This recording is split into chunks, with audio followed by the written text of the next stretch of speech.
please আজি ৰাইজৰ দলত আমাৰ মাৰ্ঘেৰিটা আম আদমি পাৰ্টিৰ যিজন ইনচাৰ্জ ৰূপম ঘোষ ডাঙৰীয়া আৰু লগতে তিনিচুকীয়া জিলাৰ চাহ শক্তিৰ সভাপতি ডিষ্ট্ৰিক্ট সভাপতি চাহ শক্তিৰ অন্যান্য নেতৃবৰ্গ আৰু কংগ্ৰেছৰ নেত্ৰী আটাইবিলাকে আজি আমাৰ দলত যোগদান কৰিছে আৰু আজিৰ দিনটোৰ পৰা আমি মাৰ্ঘেৰিটা সমষ্টিত আগতকৈ শক্তিশালী হৈ গ'লোঁ যিসকল নতুন লোকে ব্যক্তিয়ে আজি আমাৰ দলত যোগদান কৰিলে তেখেতসকলক মই আহ্বান জনাইছোঁ যে আজিৰ পৰাই ৰাইজৰ দলৰ কাম আৰম্ভ কৰক আৰু 2026 চনত আমি মাৰ্ঘেৰিটা বিধানসভা সমষ্টিটোত জয়ী হ'ব লাগিব মই আজি যোগদান কৰা প্ৰত্যেকজন নাগৰিককে আহ্বান জনাইছোঁ যে তেখেতসকলে আজিৰ পৰাই কাম আৰম্ভ কৰক যাতে আগন্তুক পঞ্চায়ত ইলেকশ্যনত আমি মাৰ্ঘেৰিটাৰ জিলা পৰিষদ আঞ্চলিক পৰিষদ আৰু গাঁও পঞ্চায়তৰ বহুখিনি আসন যাতে আমি দখল কৰিব পাৰোঁ তাৰ কাৰণে মই আজিৰ পৰাই কাম কৰিবৰ কাৰণে আহ্বান জনাইছোঁ তো আজি প্ৰায় 200জন মানুহে ইয়াত আজি যোগদান কৰিছে আম আদমি পাৰ্টিৰ আমাৰ ৰূপম ঘোষৰ নেতৃত্বত আৰু বাইদেউৰ নেতৃত্বত আজি সকলো সদস্যই যোগদান কৰিছে মই সকলোকে আমাৰ দললৈ আদৰণি জনাইছোঁ আৰু এনেকৈ ৰাইজৰ দলৰ প্ৰতি সমগ্ৰ অসমতে যি ধৰণৰ আস্থা যি ধৰণৰ বিশ্বাস আৰু বিশ্বাস পোষণ কৰাৰ যি জোৱাৰ উঠিছে সেই জোৱাৰৰ কাৰণে মই আজি মাৰ্ঘেৰিটাত যোগদান কৰা সকলো নাগৰিককে আমাৰ শুভেচ্ছা আমাৰ ধন্যবাদ আমাৰ অভিবাদন আমাৰ কৃতজ্ঞতা জ্ঞাপন কৰিছোঁ 2026 যেহেতু নিৰ্বাচন আমন্ত্ৰণ নিৰ্বাচন 2026 নিৰ্বাচনত প্ৰত্যাহ্বান ৰূপে বিজেপি হওক বা কংগ্ৰেছে হওক আপোনাৰ বাবে কোনটো দল বিশেষভাৱে প্ৰত্যাহ্বান 2026 চনত ৰাইজৰ দলক বাদ দি অসমত কোনো দলে চৰকাৰ কৰিব নোৱাৰে 2026ত ৰাইজৰ দলে 20ৰ পৰা 25খন আসন লাভ কৰিবই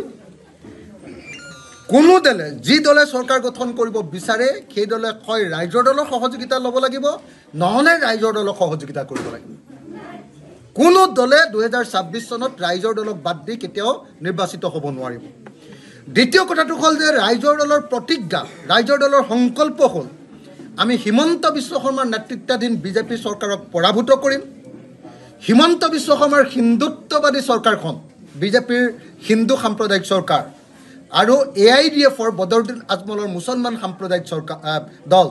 এই দুইটা দলকে আমি ব্ৰহ্মপুত্ৰত উটুৱাই দিম আৰু 2026 চনত আমি এখন ধৰ্মনিৰপেক্ষ আৰু গণতান্ত্ৰিক চৰকাৰ গঠন কৰি অসমৰ সকলো জাতি ধৰ্ম বৰ্ণৰ মানুহক ন্যায় প্ৰদান কৰিম আৰু অসমত শান্তিৰে উন্নতিৰ প্ৰগতিশীলতাৰ দিশত আগবাঢ়ি যাবৰ কাৰণে আমি যত্নবান হ'ম আমি যদি সঁচাকৈ 2026ত চৰকাৰ গঠন কৰিব পাৰোঁ বা চৰকাৰ গঠনত সহযোগিতা কৰিব পাৰোঁ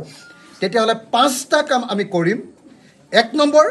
5 বছৰৰ ভিতৰতে অসমৰ সকলো পথাৰত পানী যোগান দি বছৰৰ সকলো সময়তে খেতি কৰাৰ ব্যৱস্থা কৰিম 2 নম্বৰ সকলো উৎপাদিত বস্তুৰ মিনিমাম ছাপৰ্ট প্ৰাইচ অতি কমেও মানে এটা দাম দিম 3 নম্বৰ আমাৰ ব্যৱসায়বিলাক অসমৰ স্থানীয় মানুহৰ হাতলৈ আমি আনিম যিবিলাক অসমত স্থায়ী বাসিন্দা তেওঁলোকৰ হাতলৈ আনিম 4 নম্বৰ অসমৰ প্ৰতিখন গাঁৱে গাঁৱে সৰু সুৰা ইণ্ডাষ্ট্ৰি ক্ষুদ্ৰ উদ্যোগ প্ৰতিষ্ঠা কৰি অসমৰ প্ৰত্যেকজন নাগৰিকক আমি কৰ্মসংস্থাপন দিম আৰু 5 নম্বৰ অসমক এখন পৰ্যটন ৰাজ্য ৰূপে গঢ়ি তুলি অসমৰ প্ৰত্যেকজন মানুহৰ পাৰ কেপিটা ইনকাম প্ৰত্যেকজন মানুহৰ গড় জনমূৰি আয় আজিৰ দিনটোত 1,20,000 টকা হৈ আছে সেইটো অতি কমেও আমি 10 লাখ টকালৈ আগবঢ়াই লৈ যাবৰ কাৰণে পাৰ কেপিটা ইনকাম 10 লাখ টকালৈ আগবঢ়াই লৈ যাবৰ কাৰণে আমি চেষ্টা কৰিম এইটোৱে হ'ল আমাৰ ৰাইজৰ দলৰ প্ৰতিশ্ৰুতি এইটোৱে হ'ল সংকল্প আৰু সেইকাৰণে আমি কৈছোঁ যে যোৱা 75 বছৰত কংগ্ৰেছক ভোট দিলে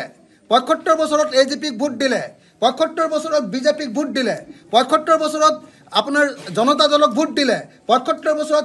চিপিএমকো ভোট দিলে কোনো দলেই সমস্যা সমাধান কৰিব নোৱাৰিলে এবাৰ ৰাইজৰ দলক বিশ্বাস কৰি চাওক এবাৰ অখিল গগৈৰ ওপৰত আস্থা পোষণ কৰক আমি এখন নতুন অসম দিম প্ৰত্যেকজন মানুহকে কাম দিয়া কৰ্মসংস্থাপন দিয়া এখন নতুন অসম দিম য'ত নিবনুৱা বুলি কোনো এজন মানুহ অসমত নাথাকিব আৰু এটা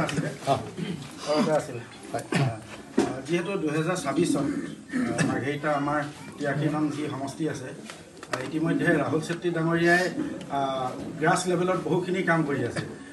2026 তেখেতক ৰাইজৰ দলহে প্ৰতিনিধিত্ব কৰা কিবা চিন্তা চৰ্চা কৰিছে 2026 চনত আমি ভাস্কৰ শৰ্মাক ইয়াত হৰুৱাম আমাৰ 2026 চনৰ আমাৰ প্ৰতিজ্ঞাটো হ'ল আমাৰ সংকল্পটো হ'ল যে 2026 চনত আমি মানে সিন্ডিকেটৰ মাষ্টৰ আৰু অকমন্য বিধায়ক অকল পৃথিৱীৰ একো কাম নকৰি য'তে ত'তে গৈ মই শব্দটোৱে ক'বলৈ বেয়া পাওঁ এই য'তে ত'তে গৈ কিবা এটা যে খেলে য'তে ত'তে গৈ যে খেলি ফুৰা মানুহটো এই মানুহজনক আমি মাৰ্ঘেৰিটাৰ পৰা 2026 চনত বিদায় দিম এইটো আমাৰ সংকল্প আমি সকলোৱে ঐক্যবদ্ধ হৈ এনেকুৱা এজন প্ৰাৰ্থী নিৰ্বাচিত কৰিম যিজন প্ৰাৰ্থীয়ে ভাস্কৰ শৰ্মাক এবাৰ পৰাজিত কৰিব আৰু যিজন প্ৰাৰ্থীয়ে ইয়াত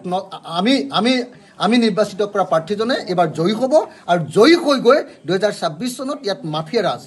মাৰ্ঘেৰিটাত যিটো মাফিয়া ৰাজ চলাই আছে এই মাফিয়া ৰাজ বন্ধ কৰিব